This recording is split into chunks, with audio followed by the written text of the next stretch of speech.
2020 s'achève enfin, et voilà maintenant quelques mois que le conseil municipal est installé.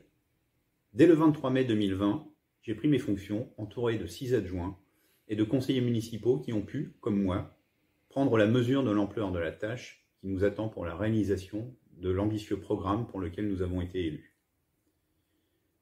Merci à toutes celles et ceux qui ont cru en nous et qui nous ont adressé des témoignages d'encouragement pendant ces élections. Je n'oublierai pas pour autant ceux qui ont fait un autre choix. Nous sommes les élus de toutes et tous, dans un esprit de respect, d'écoute et de tolérance. Je souhaite que nous puissions débattre avec les conseillers de l'opposition de façon constructive et sereine. J'ai refusé et refuserai toujours d'entrer dans une logique manichéenne. J'estime que l'honneur du politique réside dans sa capacité à demeurer pragmatique, nonobstant les événements. Je continuerai de défendre les intérêts supérieurs de Saint-Marcel, avec la force de mes convictions et toute la rigueur que nécessitent de tels instants. Nous travaillons à la paix civile et sociale et refuserons la facilité d'un débat qui est de plus en plus porté par les logiques d'affrontement stériles et binaires. Demeurons dans l'héritage des Lumières. Au discours des émotions, parfois surjoué, préférons toujours celui de la raison. La spécificité de notre entrée en fonction résulte bien sûr de l'arrivée du Covid-19 sur notre territoire qui a depuis plusieurs mois déjà profondément bouleversé nos habitudes. Cette crise sanitaire, sans précédent, a complètement perturbé la vitalité de Saint-Marcel. Fermeture des salles municipales, paralysie de l'activité associative, annulation du repas des aînés, des vœux de fin d'année de la population, etc. Une vie au ralenti, une période qui marquera probablement longtemps nos mémoires, mais qui nous aura fait prendre conscience de l'importance des rapports humains, des liens familiaux, de la solidarité. Continuons en respectant les fameux gestes barrières de faire preuve de responsabilité pour nous protéger collectivement. Néanmoins, vous avez pu en juger dans nos communications, nous avons réussi à amorcer et à mener certains des chantiers pour lesquels vous nous avez fait confiance. Un nouveau lotissement, rue du Virolet, sort de terre. Sa voie de desserte sera appelée Marie de Lampérière. Traçage des premiers sentiers de promenade familiale. Réfection de la totalité de la cour de l'école Jules Ferry. Mise en valeur des vergers de la Quévrue. Relooking en interne de bouche à oreille. Organisation des premières journées du patrimoine. Mise en place de permanences de quartier et de référents pour renforcer le lien social entre les élus et les habitants et répondre dans les meilleurs délais à leurs interrogations.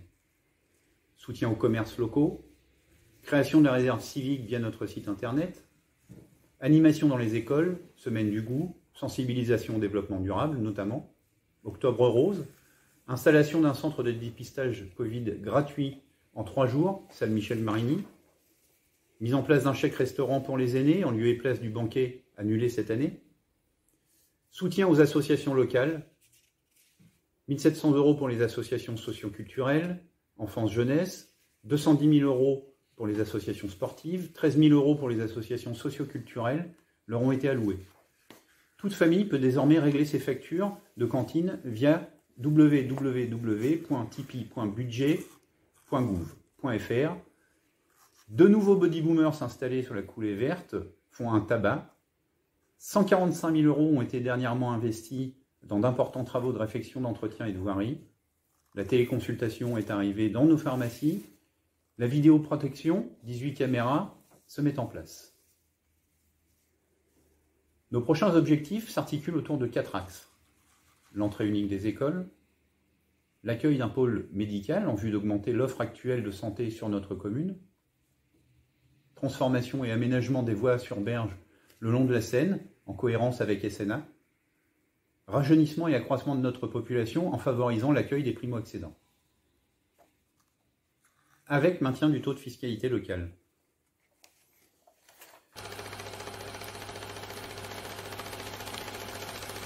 À l'occasion de cette nouvelle année, je suis très heureux de vous présenter au nom du conseil municipal mes meilleurs vœux de santé, de bonheur et de réussite dans tout ce que vous voulez entreprendre pendant l'année 2021.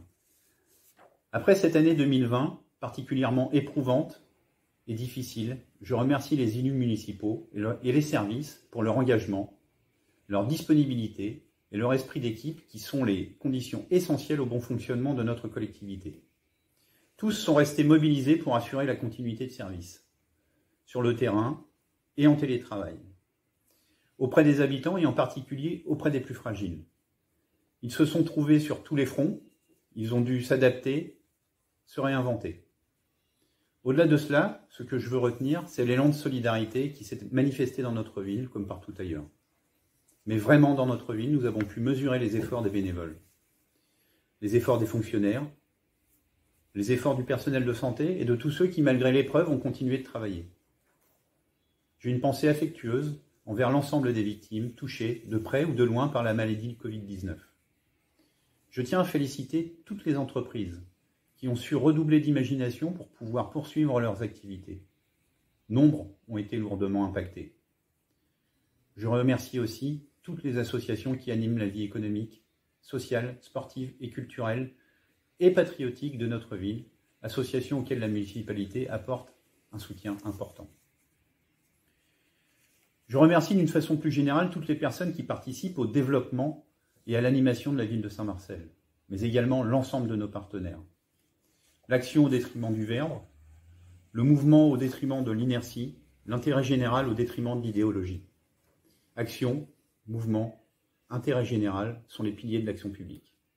Cette nouvelle année doit être la source d'un renouveau. Elle doit être guidée par l'espoir qui sera notre force pour pouvoir relever les défis qui nous attendent. À toutes et à tous, plus que jamais, je vous souhaite la paix et la santé pour 2021.